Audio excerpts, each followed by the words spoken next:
দাঁড়ায় বলছিল যে নাহনু রসুলু রসুলিল্লাহ, ও জঙ্গলের প্রাণীরা, আমরা আল্লাহর রসুলের প্রতিনিধি। সকাল পর্যন্ত এই জঙ্গল খালি করবে, নাইলে সকালে আমরা গণহত্যা করব। জঙ্গল আমাদের প্রয়োজন। তো সমস্ত প্রাণী জঙ্গল ছেড়া দিয়া হায়াতু সাহাবায় আছে, লোকালয়ের দিকে যখন ছুটতে শুরু করছে, তো টিউনিসিয়া এমনি স্বাধীন হয়ে গেছে। ওই জঙ্গল আমি চোখে দেখছি। কিতাবই কথা বলতেছি না, কিতাব তো হুজুরদের কাছে।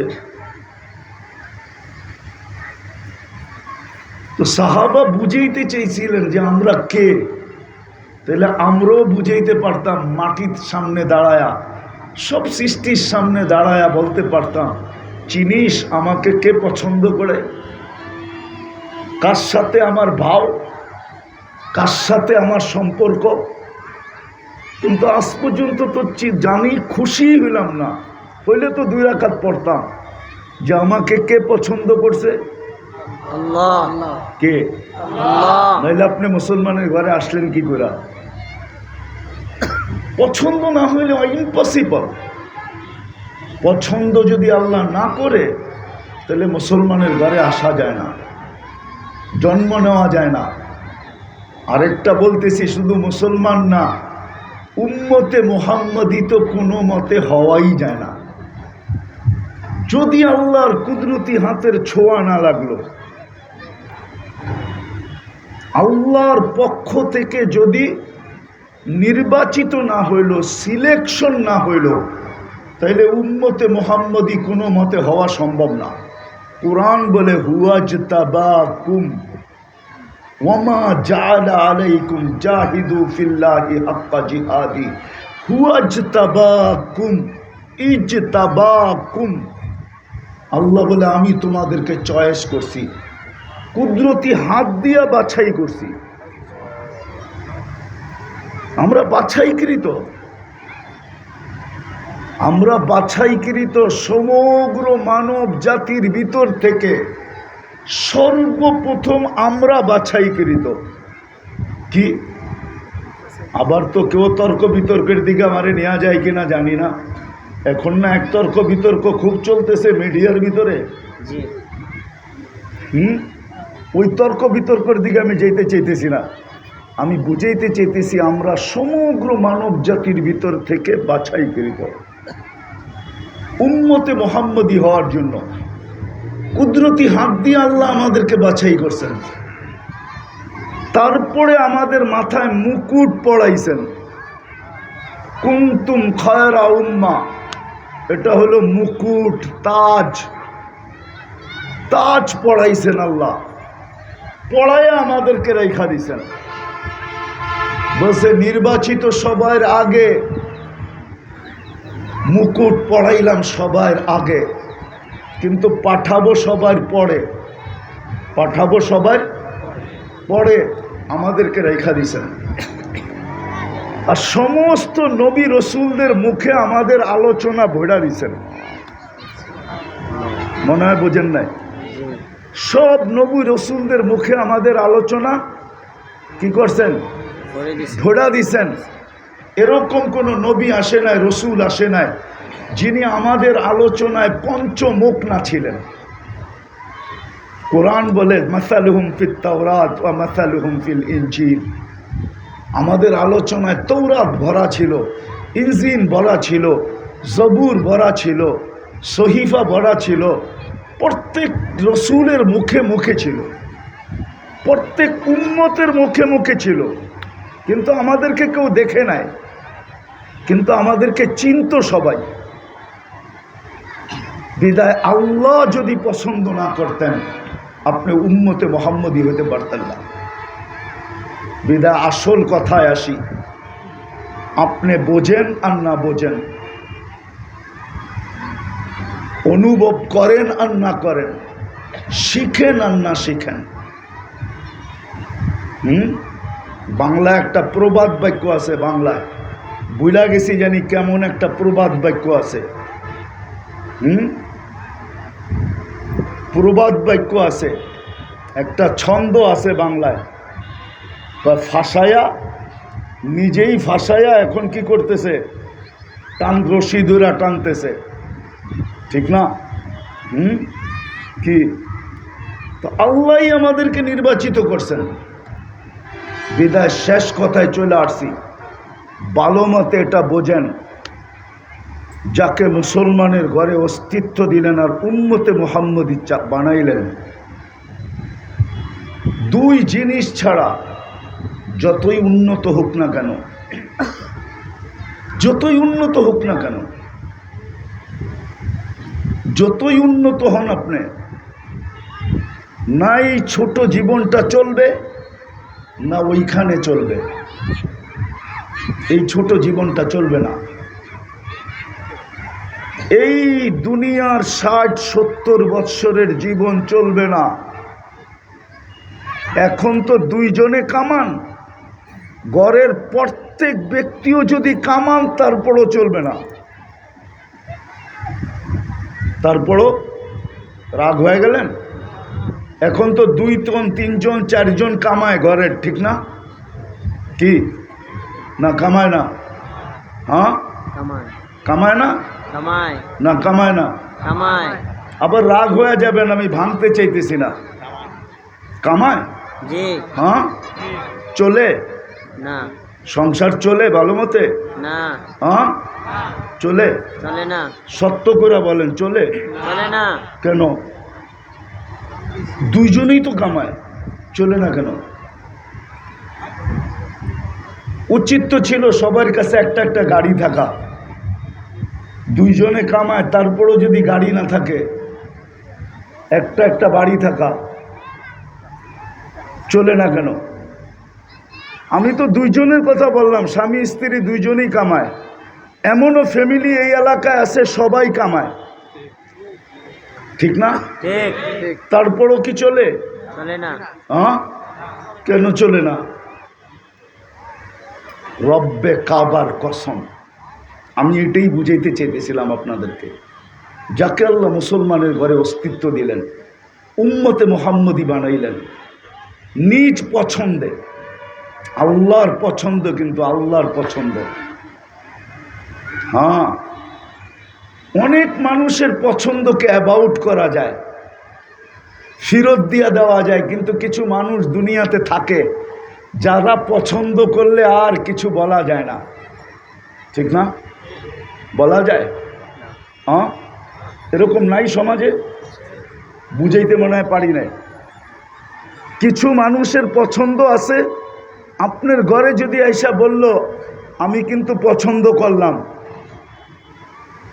তখন ওইখানে আপনার বলার কিচ্ছু থাকবে না। আপনি বাড়িতে যেয়া বুঝাবেন পছন্দ করে ফেলছে, করার কিচ্ছু নাই। এইখানে না বলা চলবে না, মুখ কালা করা চলবে না। আছে এরকম কিছু? ভাঙ্গা দিব না? বুঝতেছেন? আছে এরকম, আছে। হ্যাঁ তাহলে দুনিয়ায় যদি কোনো মানুষ পছন্দ করে ফেললে ওইখানে আর দ্বিতীয় কিছু চলে না, তাহলে আল্লাহ আপনাকে পছন্দ করছে, ওইখানে দ্বিতীয় চলে তো চলে কি করে? আমাকে বুঝান, আল্লাহর মতো সত্তা পছন্দ করছে। শুধু আল্লাহ তো করে নাই, 99 পদের মালিক করছে, রহমান করছে, রহিম করছে, মালিক করছে, কুদ্দুস করছে, সালাম করছে, মুমিন করছে, মুহাইমিন করছে, আজিজ করছে, জব্বার করছে, মুতাকাব্বিরুল খালিকুল বারিউল মুসাব্বিরুল গফফারুল কহ্হারুল ওয়াহ্হাবুর রাজ্জাকুল ফাত্তাহুল আলিমুল কাবিদুল বাসিতুল খাফিদুর রাফিউল মুইজ্জুল মুদিল্লুস সামিউল বাসিরুল হাকামুল আদলুল লতীফুল খবীরুল হালিমুল আযীমুল গফুরুশ শাকুরুল আলিয়ুল কবীরুল হাফিজুল মুকিতুল হাসিবুল জলিলুল করিমুল রকিবুল মুজিবুল ওয়াসি আল হাকিমুল ওয়াদুদুল মজিদুল বাঈসুশ শাহীদুল হকুল ওয়াকিলুল কবিগুল মতিনুল ওয়ালিগুল হামিদুল মুসি আল মুবদি আল মুঈদ আল মুহয়ি আল মুমিত আল হাইয়্যু আল কাইয়্যুম আল ওয়াজিদ আল মাজিদ আল ওয়াহিদ আল আহাদ আল সামাদ আল কাদির আল মুক্তাদির আল মুকদ্দম আল মুআখ্খার আল আউয়াল ওয়াল আখির আল যাহির ওয়াল বাতিন আল ওয়ালি আল মুতাওয়ালি আল তাওয়াব আল মুনতাকিম আল আফু আর রাউফ মালিক আল মুলক যাল জালালি ওয়াল ইকরাম আল মুকসিত ওয়াল জামি ওয়াল গনি ওয়াল মুগনি আল মানি আল দার আল নাফি আল নূর আল হাদি আল বদি ওয়াল বাকি আল ওয়ারিস আর রশিদ আস সাবুর জাল্লে জালালু 99 পদের মালিক আল্লাহ আপনাকে পছন্দ করছে। আল্লাহু আকবার। তাইলে আর বিপরীত চলে তো চলে কি কইরা? এই জন্য কথার শেষ জায়গায় চলে আসছি, 8টা বাজতে চলছে, আর লম্বা করতে চাইতেছি না। যদি বোঝেন আর না বোঝেন, পাবেন আর না পাবেন, চিন্তা করেন আর না করেন, শিখেন আর না শিখেন, রব্বে কাবার কসম সত্য এই কথা, যাকে আল্লাহ মুসলমান হিসাবে অস্তিত্ব দিলেন, উম্মতে মুহাম্মদী বানাইলেন, আল্লাহর হুকুম ছাড়া ওর জীবন চলবে না না না না না। ঠিক, আল্লাহর হুকুম ছাড়া জীবন চলবে না। আপনি চালায় নিতে চাবেন, চলবে না। আল্লাহর হুকুম ছাড়া চলবে না, নবীর আদর্শ ছাড়া চলবে না। আজকেও প্রমাণ দিতে পারি আমি, দুনিয়ার 70% সম্পদ মুসলমানদের কাছে। আপনি যান নেটের জগতে সার্চ দিয়া দেখেন, গুগলকে জিজ্ঞাসা করে দেখেন, আমার কথা গুগল সত্য বলবে। 70% এই দুনিয়ার সম্পদ মুসলমানদের কাছে, সর্বদিকের সম্পদ। দুনিয়ার 70% সম্পদ মুসলমানের কাছে। দুনিয়ার কোনো বিজাতির ঘরে এত আলমারি নাই, পুরান কাপড় দিয়া ভরা। সারা দুনিয়ায় মুসলমানের ঘরে যত পুরান কাপড় দিয়া আলমারি ভরা আছে, তার 100 ভাগের 1 ভাগও নাই। কারো ঘরে পুরান কাপড়ের আলমারি নেই। ওরা দামি কাপড় পরেই না, ওরা বলে দামি কাপড় পরে গাদা। আর মুসলমান ব্র্যান্ড ছাড়া পড়ে না। জিজ্ঞাসা করেন গত ঈদে কত ঝগড়া হয়েছে এই এলাকায়, শুধু পছন্দের ব্র্যান্ডের কাপড় আইনা দেয় না। এই জন্য হাত তুলতে বললে এখানে অনেকগুলো হাত উঠবে, আমার বিশ্বাস। স্ত্রীর সাথে ঝগড়া হয়েছে, শুধু পছন্দের ব্র্যান্ডের কাপড় আইনা দেয় না। এই জন্য মনে হয় ঈদও অনেকজনের মাটি হয়ে গেছে। ঈদও কি, ঈদের দিনও একটু ভালো ব্যবহার করে নেয়, ঠিক না? শ্যামাই দিছে, মনে হয় চাকর রে যেরম দেয় এরম দিছে, ল খা, ঠিক না? হ্যাঁ, রাগ হয়ে গেলেন? সবচেয়ে বেশি সম্পদ মুসলমানের কাছে। দুনিয়ায় সবচেয়ে বেশি নির্যাতিত আজকে মুসলমান, নিষ্পেষিত মুসলমান, অবহেলিত মুসলমান, দীক্ষিত মুসলমান, ঘৃণিত মুসলমান, লাঞ্ছিত মুসলমান, বঞ্চিত মুসলমান, নিকৃষ্ট মুসলমান। কেন? সম্পদের তো অভাব নাই, সবচেয়ে বেশি সম্পদ মুসলমানের কাছে। আমি দুনিয়া ঘুরা বলতেছি, এমনি বলতেছি না। খালি 2-4 জনকে দেখা কপাল উপরে করেন না। অনেক সময় 2-4 জনকে দেখা কপাল উপরে করে। দুনিয়ার সবচেয়ে বড় ধনী বিল গেটস, ওইটা দেখা কপাল উপরে করে, ঠিক না? ধন যদি ওরে সুখ দিতে পারতো তো বুড়া বয়সে বিবির লোকে বিচ্ছেদ ঘটলো কেন? এই 6 মাস আগে তো ঘটলো বিচ্ছেদ, ঠিক না? কি এখন 2 জন 2 বাড়িতে ঘুমায়, ঠিক না? হ্যাঁ, আগে ঘুমাইতো এক কামরায়, 2 জনে 2 দিকে মুখ কইরা, এখন 2 জনে 2 বাড়িতেই ঘুমায়। বিচ্ছেদ হলো কেন? বুঝান আমাকে। দুনিয়ার সবচেয়ে বেশি ধনী মুসলমান, 70% সম্পদ মুসলমানের কাছে। দুনিয়ার সবচেয়ে বড় টাকা মুসলমানের কাছে। কুয়েতের টাকা সবচেয়ে বড়, বাহরাইনের টাকা সবচেয়ে বড়, ওমানের টাকা সবচেয়ে বড়, ব্রুনাইয়ের টাকা সবচেয়ে বড়। এর চেয়ে বড় টাকা দুনিয়াতে নেই। না ডলার, না পাউন্ড, না ইউরো, না সিউরো। 1 টাকায় 2 টাকা পাওয়া যায় না। কুয়েতের 1 টাকা দিলে আমেরিকার 5 টাকা পাওয়া যায়, $5 পাওয়া যায়, $5। বুঝে আসছে কেন এই দুরবস্থা? শুধু 2 কারণে। অর্থের জন্য না, কাপড় চোপড়ের জন্য না, ঘর বাড়ির জন্য না, রাস্তাঘাটের জন্য না, মার্কেট সার্কেটের জন্য না। মুসলমানের দুরবস্থা শুধু আল্লাহর হুকুমের উপরে না চলার কারণে, নবীর আদর্শকে না মানার কারণে, আল্লাহর হুকুমের উপরে না চলার কারণে। আল্লাহ তো সুযোগ দিছিলেন।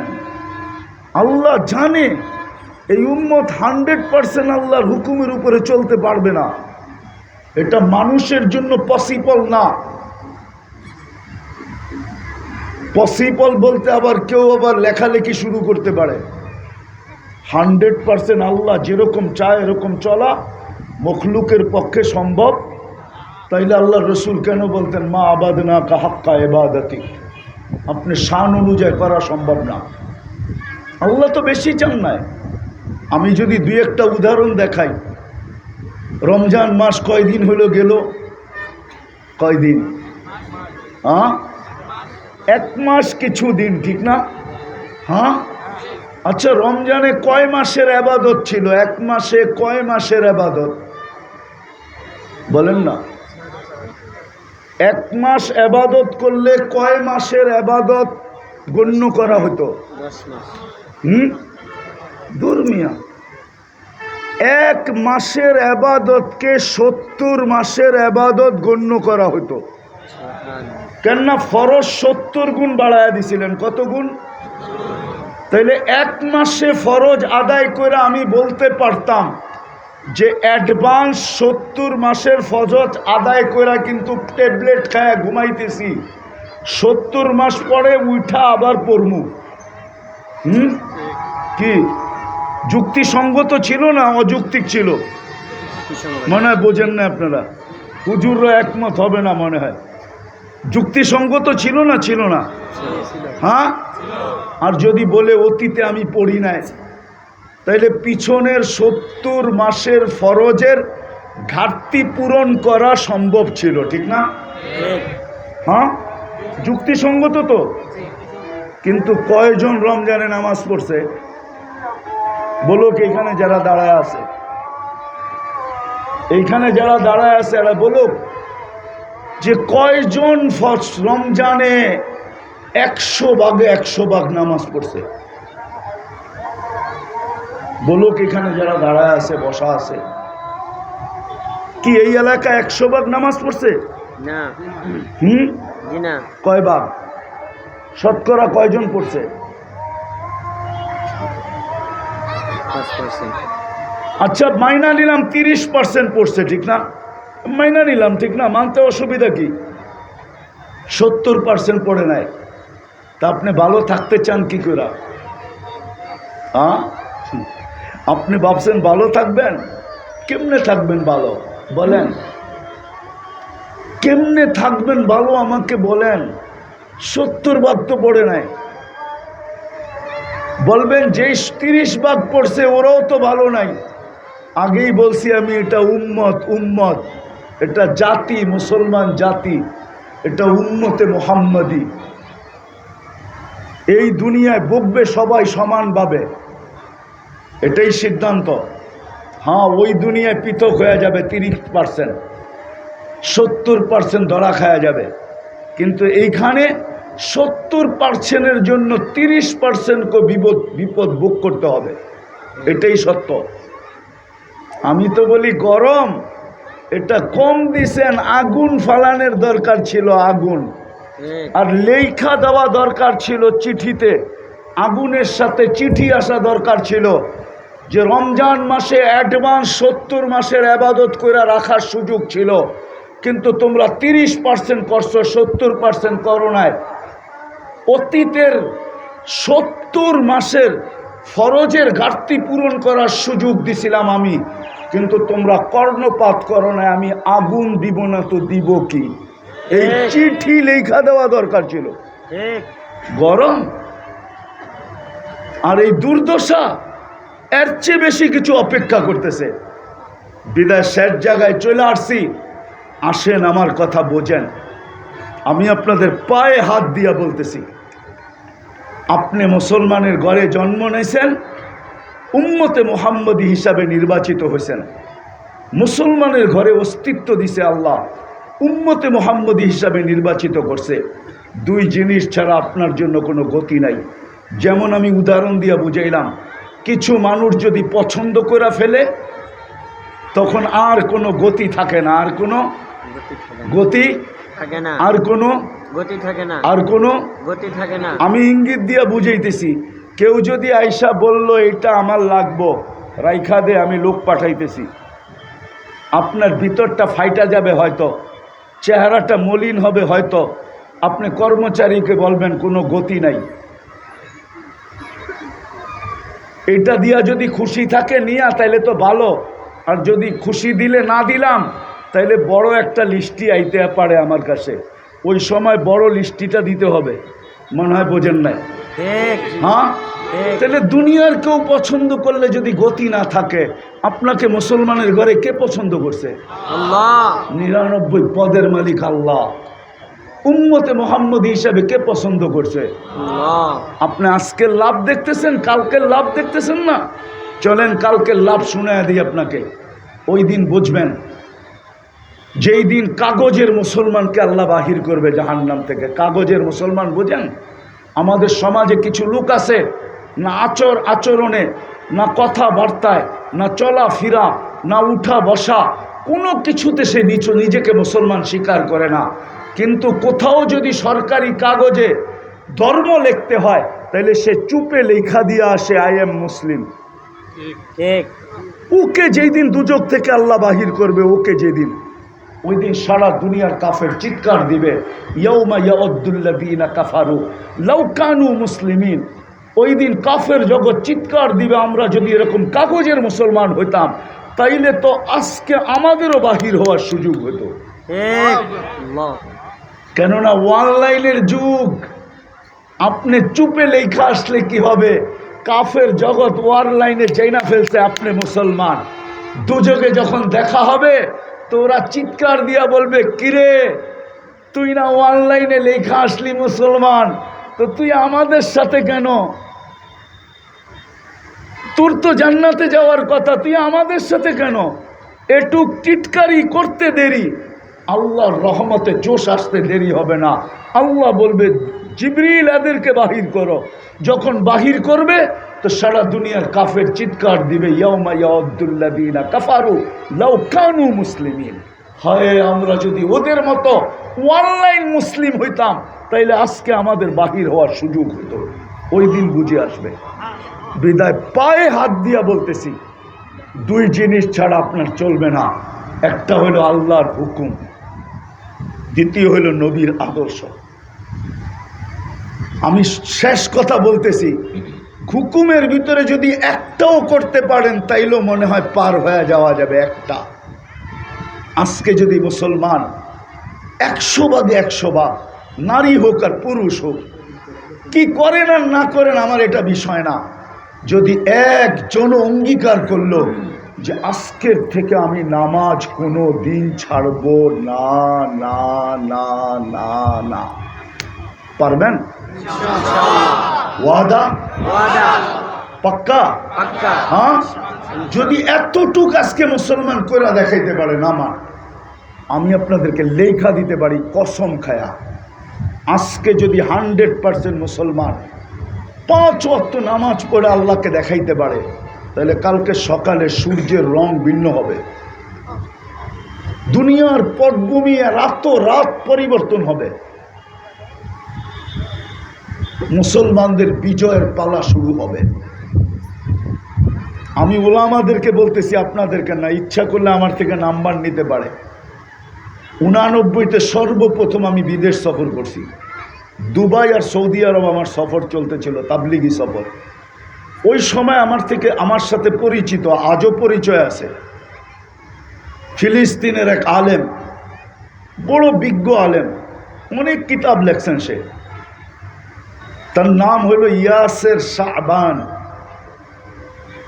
সে থাকে লুদে, যেখানে ঈসা আলাইহিস সালাম দাজ্জালকে কতল করবে।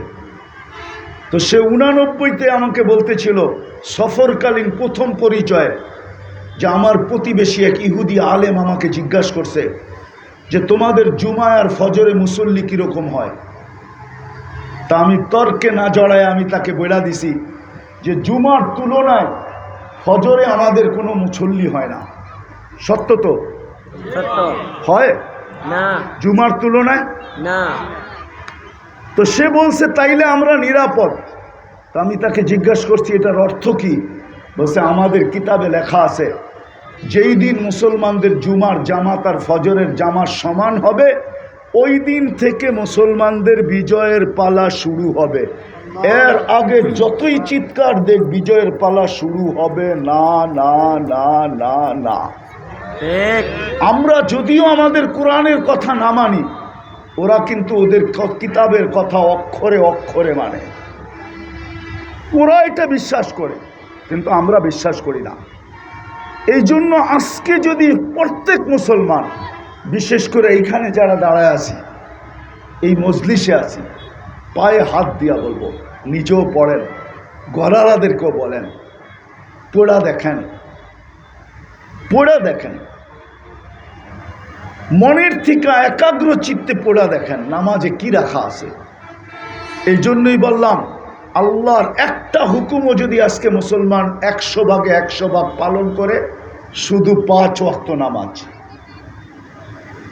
পারবেন ইনশাআল্লাহ। হ্যাঁ ইনশাআল্লাহ। আর নবীর আদর্শকে যদি নিজের আদর্শ বানায়, যদি জিজ্ঞাসা করেন কয়টা বানাইতে হবে, তো এক হাদিস দিতেছি, 10% এই জমানায় মানলেও চলবে। কত কত কত? 10%। লাউ উমিলা উশরা মা উনজিলা বিলা নাজা, 10%।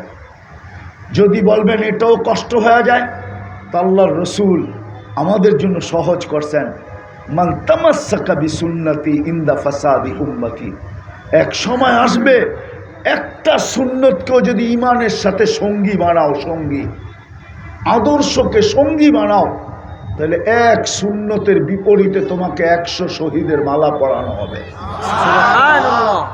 বিদায় আমার পর্যালোচনায় আল্লাহর রসুলের আদর্শের ভিতর থেকে সবচেয়ে বড় আদর্শ যেটা, একটা আদর্শ সবচেয়ে বড়, যেটা দুনিয়াতে আসার সাথে সাথে সেজদার মাধ্যমে আমাদেরকে মেসেজ দিছেন, আর যাওয়ার সময় যেদিন চলে যেতেছিলেন ওই সময় মুখে চিৎকার ছিল আসসালা আসসালা। আর যেটা নিজে সব সময় বলতেন, আরিহনি ইয়া বেলাল, বেলাল আমার চোখে শীতলতা কর, চোখে শীতল করো, আমার দিলকে শীতল করো। ওই সুন্নতার আদর্শ হলো 5 ওয়াক্ত নামাজ। তাইলে 1 তীর 2 বোঝেন না মনে হয়, 1 তীর 2 শিকার। দূর মিয়া, প্রবাদ বাক্য জানেন না, 1 তীর 2 শিকার। আল্লাহর হুকুমও পুরা হইল, নবীর আদর্শ পুরা হইল। তীর কয়টা? একটা। কি কি নামাজ। নামাজ। কি নামাজ পড়বেন ইনশাআল্লাহ। ওয়াদা? ওয়াদা। পাক্কা? পাক্কা। যে কোনো অবস্থায় আর ছাড়বো না। ইনশাআল্লাহ। ইনশাআল্লাহ। আল্লাহ কবুল করো, আমিন। নামান। আর একটা কথাই শেষ। দ্বিতীয় আরেকটা জিনিস, যদি আমার সম্পর্ক হক্কানি আলেম ওলামা আল্লাহওয়ালাদের সাথে হয়, তাইলে এর চেয়ে বড় কোনো সৌভাগ্য আর হবে না। কার সাথে? হক্কানি হক্কানি আলেম ওলামা আল্লাহ ওয়ালাদের সাথে যদি আমার কি হয়, সম্পর্ক হয়, কি হয়, সম্পর্ক। সম্পর্ক, এর চেয়ে বড় সৌভাগ্য কিছু হবে না। করবেন এদের সাথে সম্পর্ক? জি। শুধু সৌভাগ্য শব্দটা লেখা রাখেন, ইনশাআল্লাহ একদিন আপনি সচক্ষে সৌভাগ্যটা দেখবেন।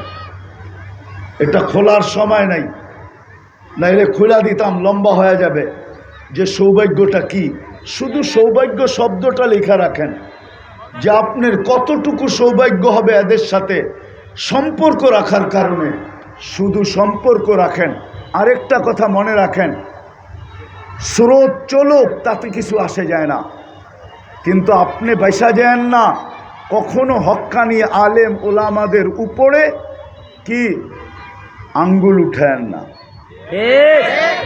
কি উঠেন না? আঙ্গুল। কেউ উঠায় উঠাক, কিন্তু আমি উঠাবো না। হ্যাঁ, বাংলা একটা প্রবাদ বাক্য আছে, মানে ছন্দ, সবাই বলে বলুক কিন্তু আমি বলবো না। পুরাটা বললাম না আর কি, আমার তো অভ্যাস নাই এগুলার, শুধু ছন্দ দিয়ে বুঝাইলাম। সবাই বলে বলুক কিন্তু আমি বলবো না, আমি বলবো না, আমি বলবো না, বলবো না। যদিও স্রোত ওলামাদের দিকে আঙ্গুল উঠানের, কিন্তু আপনি নিজের মনকে বুঝান যে আমি কোনোদিন উঠাবো না। কেননা আমি সৌভাগ্যকে হাতছাড়া করতে চাই না। কি?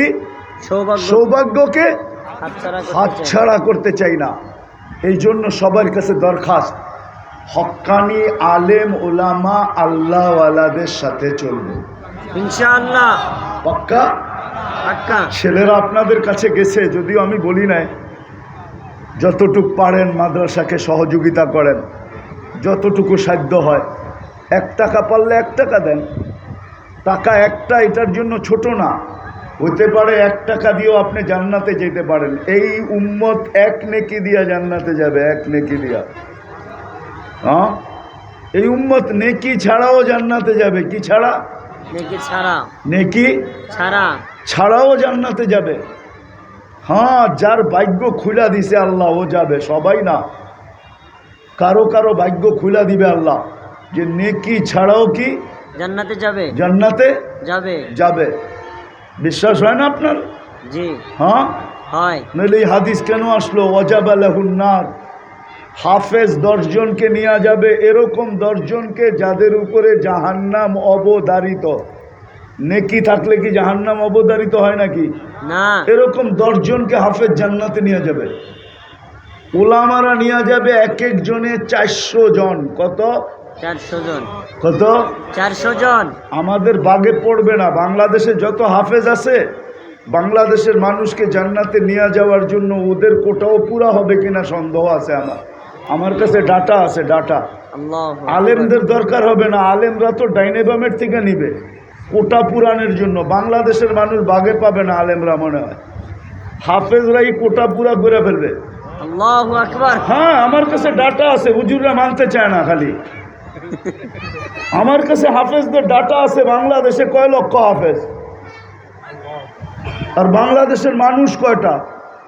10 জন করে নিলে হাফেজদের কোটাই পুরা হবে না। আলেমদের কোটা কোত্থেকে পুরা করবে বাংলাদেশে? ওরা ডাইনে বামেরতে নিয়ে পুরা করবে। হুজুর ইসলামের বাকি উম্মতকে দিয়ে পুরা করবে ওরা। হ্যাঁ, আর যদি কিছু শর্ট পড়া যায় তাহলে তো আলেমরা আছেই, চিন্তা করেন কেন? এক একজনে 400 জনকে নিয়ে যাবে ইনশাআল্লাহ। বুঝে আসলো? নামাজ ছাড়বো না পড়বো? পড়বো। হ্যাঁ, পড়বো। নবীর আদর্শ শিখবো? জি। হ্যাঁ, শিখবো। না নেটে দেখা চুল কাটবো? না। হ্যাঁ, না। পায়ে হাত দিয়া বলি, সময় গড়ায় গেছে অনেক।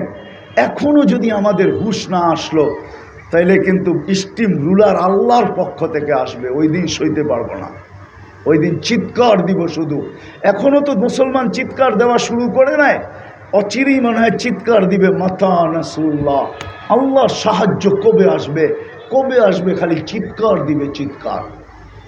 এখন তো বিক্ষিপ্ত দেখতেছি, কয়েকদিন পরে হইতে পারে আল্লাহ না করুক না করুক, বদদোয়া দিতেছি না, এই জন্য হুশে এখনো আসার সুযোগ আছে। আসবো তো ইনশাআল্লাহ। ইনশাআল্লাহ। আল্লাহ আমাদেরকে আমল করার তৌফিক দান করেন। আমিন।